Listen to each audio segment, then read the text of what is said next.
गुजरांवाला में सरकारी अराजी कब्जा केस में गिरफ्तार साबक एमएनए मुदस्सर क्यूम नारा को अदालत ने मजीद 3 रोजा जिस्मानी रिमांड पर एंटी करप्शन के हवाले कर दिया। अदालत में पेशी से कबल कारकुनान ने थाने का घेराव करके शदीद नारेबाजी की। पुरजोश कारकुनान बख्तरबंद गाड़ी पर चढ़कर भी नारेबाजी करते रहे।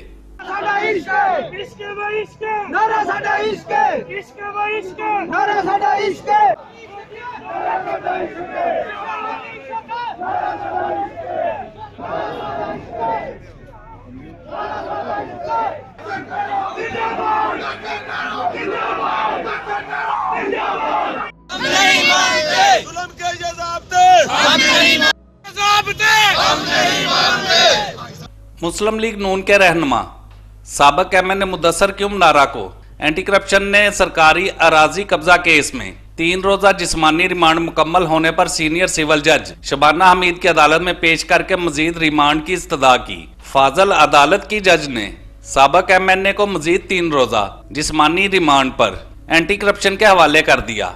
साबक एमएनए की अदालत पेशी से कबल मुस्लिम लीग नून के कारकुनों ने बड़ी तादाद में जमा होकर थाने मॉडल टाउन का घेराव करके शदीद नारेबाजी की और थाने से साबक एमएनए मुदस्सर क्यूम नारा की अदालत मुंतकली के दौरान कारकुनों ने बख्तरबंद गाड़ी को जबरदस्ती रोककर फूलों की पत्तियां निछावर की। इस मौका पर पुलिस की भारी नफरी भी थाने के बाहर तैनात थी। अदालत में पेशी के दौरान मुस्लिम लीग नून के कारकुनान की बड़ी तादाद सेशन कोर्ट के अहाता में जमा रही। कारकुनान सेशन कोर्ट और अदालत के अहाता में साबक एमएनए के हक में नारेबाजी करते रहे। इस दौरान पुरजोश कारकुनान ने अदालत से रवानगी के वक्त बख्तरबंद गाड़ी को भी घेरे में ले लिया और उसकी छत पर चढ़कर नारे लगाते रहे।